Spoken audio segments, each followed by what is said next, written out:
Hey, everyone, and welcome to another episode of Arena Frontier here for Gateway Sports. Been gone for another week, and then we got some more news. Surprisingly, a lot more news, and it looks like the new International Arena League looks a little bit more, to me, a little bit more legitimate now. We also got our first arena game happening in the AIF here with the defending AIF champions, the West Michigan Ironmen. We got signs for the IFL, and also they announced a thing with all their games streaming here just yesterday on the Off the Wall podcast. And let's see.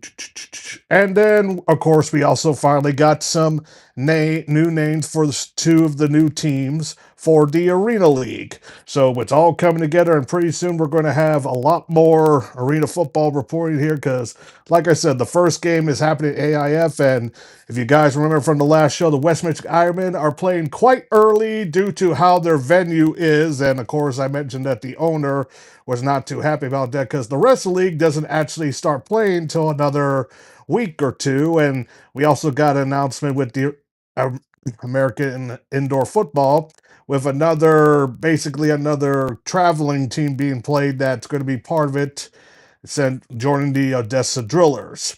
So I guess we will start with the new, excuse me, uh, with the International Arena League, and they actually fully announced all their teams. Though there has been some changes, because last time I had Zach Hillman on here on the show, they had teams like coming from Europe. They also had a team from Canada, but now it's only gone down to 10 teams, and they're all in the United States or in Western Europe right now. So there ain't no Canadian teams, even though the Canadian team that had, to me, the coolest logo that reminded me of an 80s rock vinyl record cover. So kind of wish that they were there. So just going here, just to do a reminder, they had their press conference that happened at the exact same time, and here's the announcements of all the teams that will be joining this year for the National Arena League here, and that is the Arizona Juggernauts, the Las Vegas Rockers, those two teams we have mentioned before, the Cincinnati Slingers, the Utah Great. Sorry about that. The last United States team that just happened like a little bit, few days before this announcement was the Pennsylvania Benjamins. They also had a very unique cover. I apologize, but for some reason, the system will not allow me to put the photo or a slideshow of all the teams here. I'm still trying to get that fixed. That is the Pennsylvania Benjamins, which is kind of an interesting logo. It's basically like if you remember the Arizona Bandits with the zombie type with the skull and with the green. Of course, they had like the bandana. Think that, but now with a colonial hat and wig, and I kind of like it. So kind of have like a undead colonial person. So that actually was quite cool, actually. Then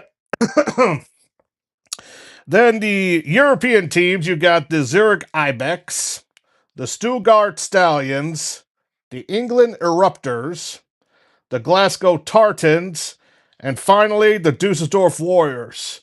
So you got Scotland, England, Germany, Sweden, and of course Germany. So you got all those there, and I'm kind of interested on how the European markets deal with arena football, though. The International Arena League have been quite good, or at least knowing snippets of like how are the European sports fans are trying to look at arena football, and they seem quite interested, and I don't know why they wouldn't be. I'll say because another sport that's very popular in Europe, and it also kind of is in the United States. They do have a pro league, but it's still in its infancy here, and there has been like intramurals with this and some schools there, and it is an international game.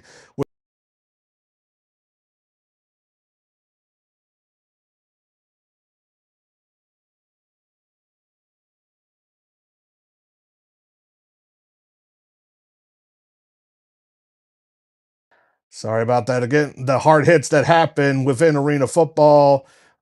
score quick, and then of course, then again, there are some of those defensive games, and we had that a few last season, so that's going to be interesting here. And they're going to be announcing their schedule here on Thursday. It's quite interesting. They're announcing their schedule, and also another league, the United Football League, will be announcing their schedule too.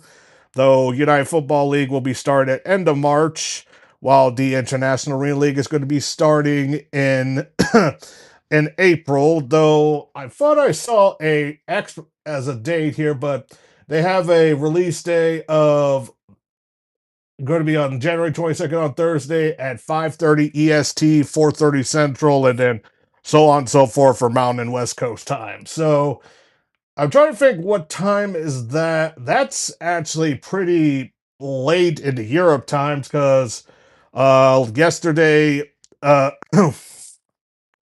the Monday Night Raw for WWE on Netflix was live on in Ireland. So it's kind of interesting that because at basically 2 o'clock here is basically 7 o'clock there. So there is a time difference. So the European markets will actually be kind of late for them, depending on their time zone. So that's going to be quite interesting. Huh. Okay, and I'm like me and Zach. Of course, we had some temperatures, and luckily, and I'm hoping to get Zach soon on the show because he was actually able to go to the Arizona Juggernauts press conference that was held at Mullen Arena, which was the arena that the Arizona Bandits were supposed to play. And Mullen Arena, of course, is the college arena that the Arizona State Sun Devils basketball team uses. So that's going to be quite interesting, and also that's where the Phoenix Coyotes, before they were sold and moved to Utah, now the Utah Mammoths, played during that whole weird debacle with the Phoenix Coyotes in the NHL. That was kind of fascinating that a city actually has them not be have them leave the building that they're playing in, and then they move to that very small arena for their games for the NHL. That still boggles my mind. Usually, it's the reverse, the team threatening to move, but you never know what happens in the world of sports today.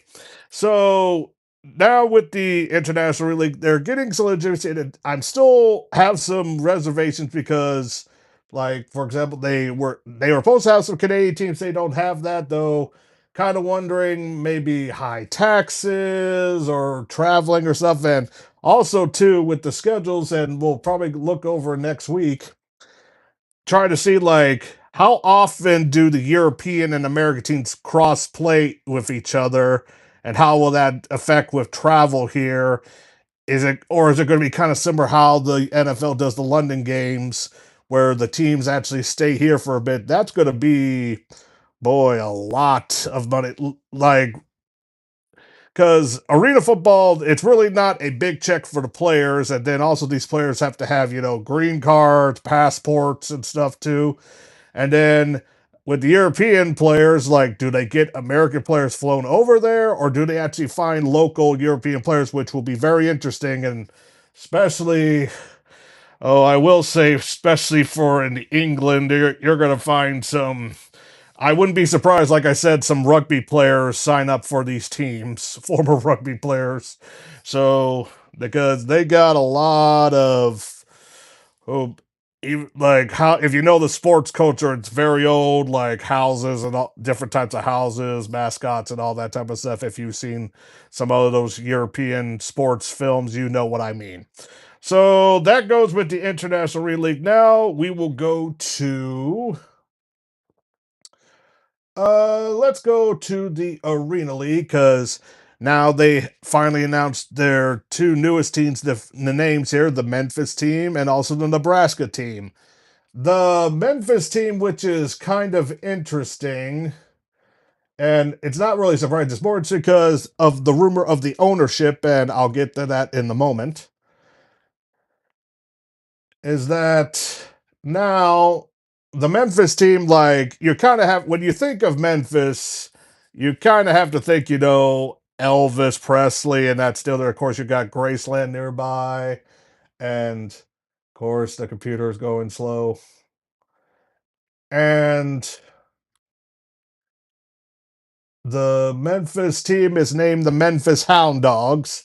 So it's kind of like their logo kind of has, there's a little bit of like an Elvis type outfit with kind of like a bulldog type of things for, or more like the hound. No, to me, it looks more like a hound and bulldog mixture. So it's kind of hard to figure that out, but it's a nice logo too. And then there has been some rumors of some other ownership too, and it was kind of rumored last weekend here that uh, WWE Hall of Famer and pro wrestler, and who is currently, if I recall, he's still currently working for AEW All Elite Wrestling, and that, of course, would be Hall of Famer Jeff Jarrett, might be part owner of the Memphis Hound Dogs. This would not be surprising, being part of the Memphis area. So I wouldn't be surprised if that was the case.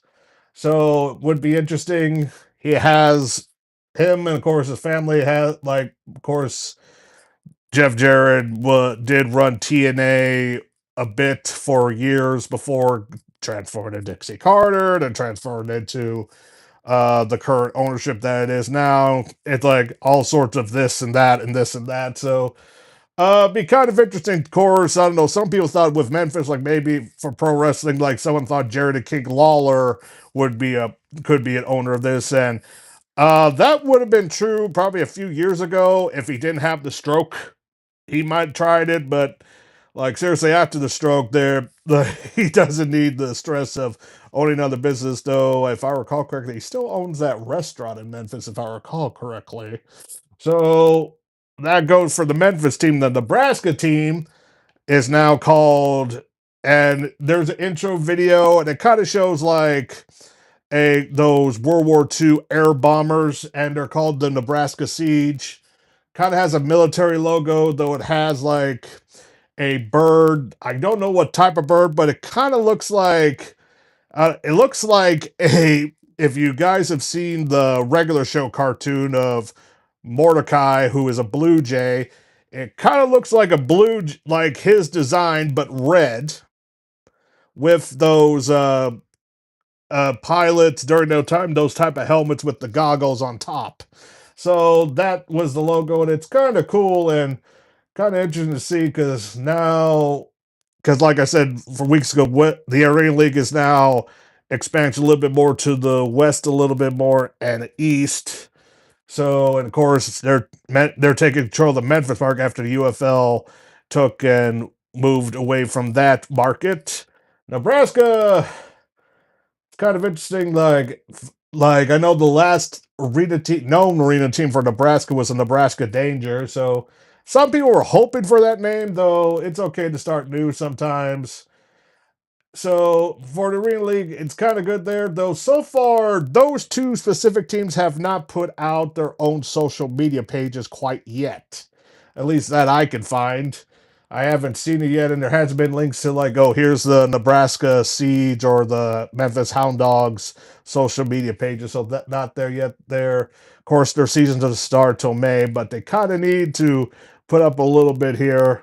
Though they probably have a different type with local marketing there, so we'll see. Just I haven't seen the social media pages for those two specific teams as of yet. Now, excuse me. Now we go to the Arena League 2, the Arena Football 1, which the last time we were on, they were doing that National Scouting Combine partnership, and they actually did sign some players from that combine to some of their teams. And that was posted during there, and here it is on their site. One moment. AF1 signed 6 players after NSC padded practice Wednesday. The National Scouting Combine reached its most revealing phase Wednesday as players finally strapped on pads, shifting a week from projection to proof and turning evaluation into action. For Arena Football 1 decision makers, it was the moment that camp is built around. After testing, drills, and professional work held on Tuesday, the padded session separate athletes who can measure well from those who can play. It also triggered immediate roster movement across the league, with 5 AF1 teams signed players directly out of live evaluations. We had a great time today with Pads, and wow, did we see a lot of targets, said AF1 director football Gary Compton. And interesting where some of these players they signed from. First signing that went to the National Cats is defensive line Shante Trotter from Japan. Next, the Michigan Arsenal signed Shunto Mizuguchi, wide receiver, also from Japan. Then that each signed an international player. Minnesota, Gunnar Herbert snatched an offensive lineman. Washington signed two offensive linemen, Danny Harden and Carvis Gray. And Nashville also nabbed a quarterback name of Shea Spencer. Talent was everywhere. The AF1 is getting done. The speed which these contracts were executed is not accidental, and where AF1 model of scouting continues to separate itself from traditional scouting events. In many professional combines, players perform for stopwatches and clipboards and leave to wait. Decisions are deferred, feedback is limited, and contact between coaches and athletes often restricted. The result is exposure without resolution. AF1 has flipped that model. NSC is structured as a working environment, not an audition. Coaches are hands on. Executives compare notes nightly. Metrics, film, and padded reps are reviewed in real time. When a player proves he belongs, teams act immediately. Wednesday's padded work was the clearest example yet. Linemen were evaluated in confined spaces. Skilled players were tested under contract. Coaches stressed technique, communication, adaptability, traits that do not show up in testing numbers alone, but translate directly to professional success. One of the most notable signings came from Minnesota, as I explained, where two-time Arena League champion Monsters added Herbert, a University of Wisconsin Eau Claire product whose performance stood out once the pads came on. I'm very excited about Herbert's signing, said Monsters head coach Damon Clark Jr. He is very aggressive, good with hands, has great communication skills and technique, really loves the game. Signing a player close to home is great for organization and his family. We are very big on family in Duluth. So goes on a little bit more. Very good to get some international signs. And a few years back, like there has been talk of getting some more international players. Now we got Japan, got some Japanese players.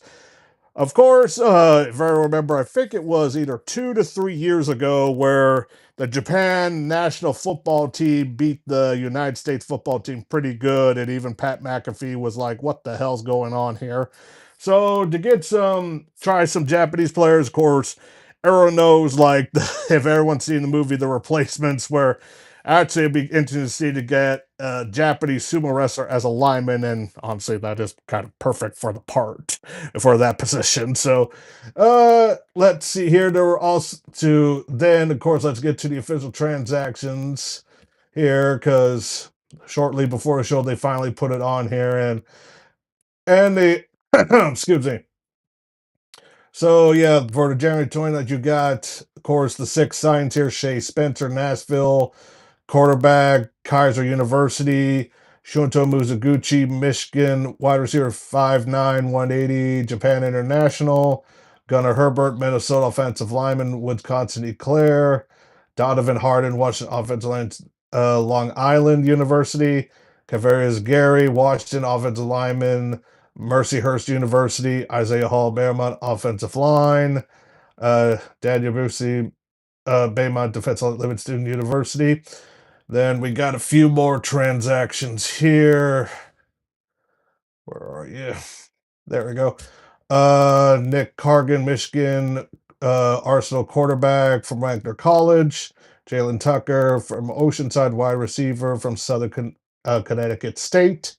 Jonathan Harrison, Oceanside offensive defensive lineman, San Diego State University. Joshua Cooper for Oceanside linebacker defensive lineman from Mesa Community College.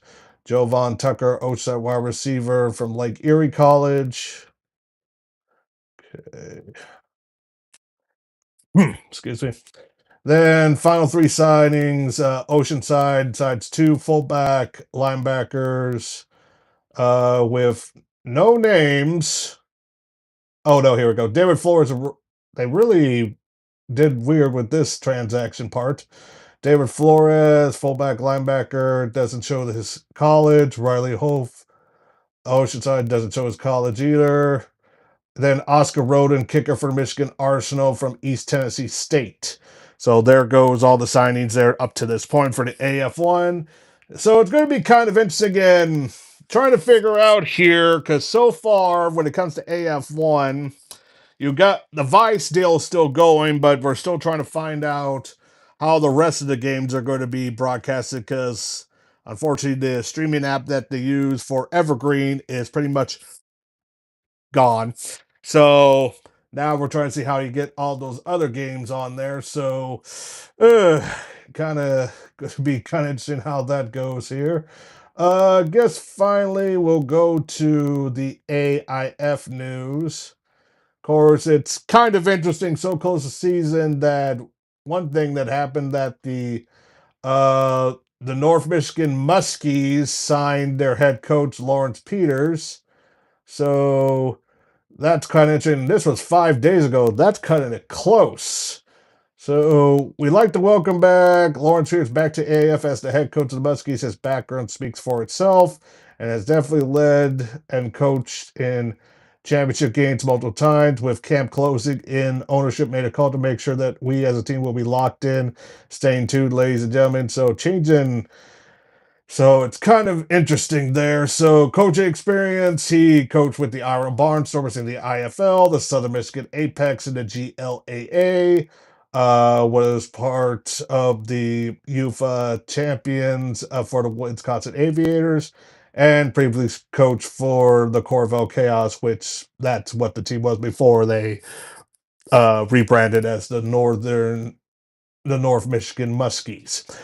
Excuse me.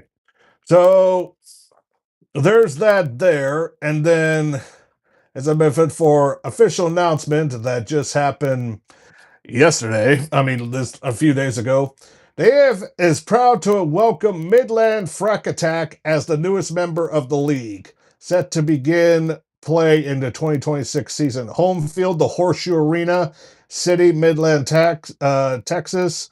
Ownership group, Trinity Investments LLC. So the ownership is a conglomerate. Interesting. The Frack Attack will complete on an independent schedule in 2026, featuring marquee matchup against the AF rival Odessa Drillers. Also doing an independent schedule. This is basically basically AIF South in a way that was never announced. Only the North schedule was announced a few weeks ago. So that's kind of interesting there.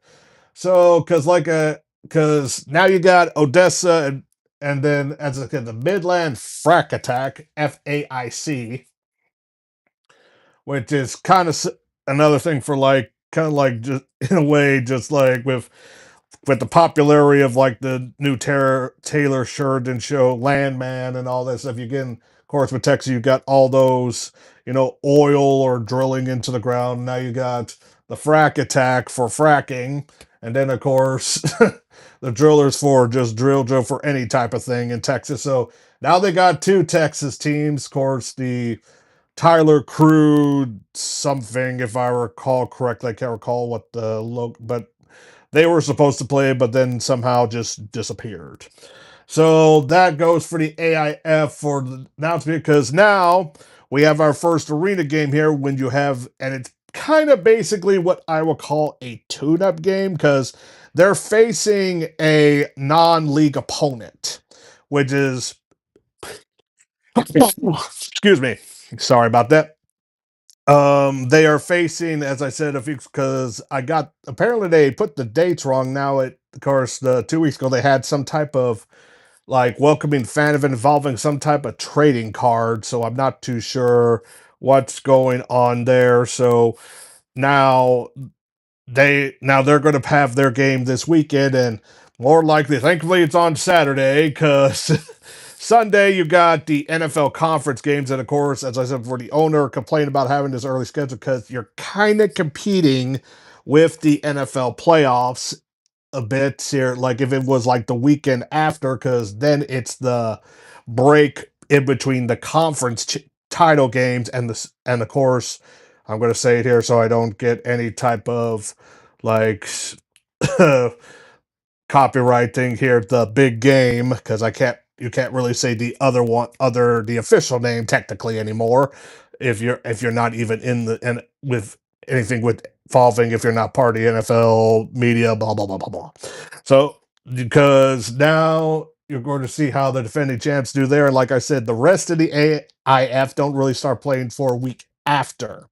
And then, of course, need to find out how they're going to stream this game because usually it's either on Facebook or YouTube or both. And the YouTube, it's not really their YouTube page. It was like some local media outlets YouTube page that the games were streamed on.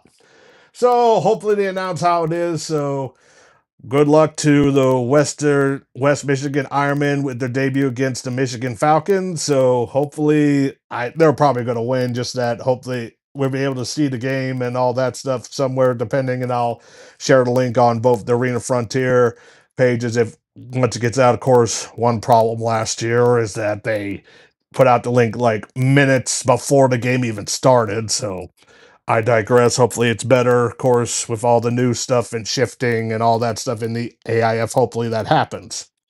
Now, finally, with the Indoor Football League, we got some signings and some big news here. The biggest news, and we'll go to the signings, is that the Indoor Football League director of broadcasting, Brent Stover, was on the Off the Wall podcast yesterday and announced that all the games, of course, will be able to see it stream for free, except the core. Well, they're still doing the FanDuel Sports, though the company, they've been trying to sell that, and FanDuel Sports is having a little bit of slip-ups the last few weeks, and they kind of lost all their streaming rights to all the Major League Baseball for now. They still can negotiate, but all the Major League Baseball teams that they had before are still out, though they still have the NHL teams for now. So, yeah, because now the regional sports networks are kind of slowly going away, except for a few ones. Like there's the Yankee one that's going to be fine. There's the one I think WGN that the Cubs own. I think that's still good. Just the other ones are still a problem. And like I said, more likely for Major League. Some of those teams are going to go by MLB TV or something with ESPN with that deal or whatever they have. So that's going to be interesting there. So with the iPhone games, some will be on FanDuel Sports, but most of them will be on the Yahoo Sports channel. So see how that goes. I haven't really used it before because now you're not using the IFL network and no one has to pay out of pocket for, of course, last year. If you want to do the yearly thing, it was like $40. So haven't heard anything about that. So the playoff games, you don't have to have a paywall in order to see if you're out of market. So now, now for the signings here. Arizona Rattlers signed wide receiver Sergio Moranci, offensive line Salmon Palma, resigned running back Ron Brown Jr., released defensive back Devontae Merriweather, released running back Marcus Knight. Green Bay Blizzard released wide receiver Noah Surin and released defensive back Modono Mbai. The Jacksonville Sharks released running back Jameis Williams and activated from IR defensive back Johnny Huggins and signed kicker Mark Orozco. The Tuscan Sugar Shoals, boy, they were busy. Released quarterback Jorge Reyna, signed defensive back Kale Smith. And also, this happened a lot during this period, which is odd. Refused to report running back Alfonso Graham. Uh, put on the pup list offensive lineman Miranda Decor. Refused to report wide receiver Drew Dixon. Signed wide receiver Duran Waters. Refused to report linebacker Caleb Lundy. Signed running back Tavon Thomas. Offensive lineman signed Jerome Hamilton Jr. Signed offensive lineman Evan Griff's Greathouse. Got linebacker Michael Edwards from a trade with Tulsa Oilers. Release offensive lineman Cordell Brewster. Sign offensive lineman Jaheim Basham. Tulsa Oilers, with a trade with San Diego, got defensive lineman Dion Ivan Bay. Signed running back Trey Henry. Signed wide receiver Nick Rempist. Signed wide receiver Dylan Wright. Release inside linebacker Trey Harvey. Release offensive line Dominic Moore. Release wide receiver May Novak. Release linebacker Dylan Pennant. With a trade from Tuscan, signed linebacker Trenolius Tatum, signed offensive line Layden Burton, refused to report defensive line Darren Irvin Bay. Don't know why. Yeah, they refused to report. They got him from a trade, didn't refuse to report. What do you know? Then The San Diego Strike Force released offensive lineman Blaine Hoover. Trade from San Diego. They got future consideration. Refused to report linebacker Terrell Davis. Signed restricted free agent from Jacksonville, defensive back Malik Jones. Signed defensive back Edward McClendon. Signed defensive line Christopher Fitzgerald. Vegas Neckart signed quarterback Anthony Garrett. Released kicker Ben Derby. Signed defensive back Taylor Bohan. Linebacker McKees Water retired. And then Trey Jones signed with the UFL. The Fisher Freight activate offensive lineman Noah Berglin. San Antonio, Bless Harris signed with the UFL. Defensive back Trey Morrison. Signed quarterback Dante Avari Santos. Signed linebacker, defensive line Kendra Grant.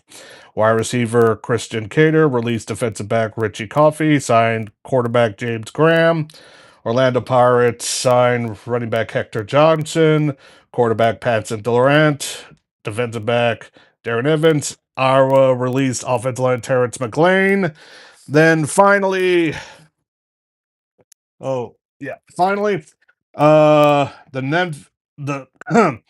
the New Mexico Chupacabras released quarterback Brandon Wingle, even though they shortly signed him a few weeks ago. Offensive lineman Arthur Challenor, defensive lineman Kendra Hall, wide receiver Duron Maxwell, signed quarterback Devon Portery, quarterback Damon Charity, linebacker Wesley Bowers. That deals with the signs up to now, and maybe the signs will probably come down a little bit because after all, the season starts here just for the IFL the end of February here, so the camp is going to start here soon. Interesting how many players refuse to report. So that will do it for this week of Arena Frontier here. I am planning to have a show next week. Hope to have a guest here next week. If not, I will mention in the page if I don't.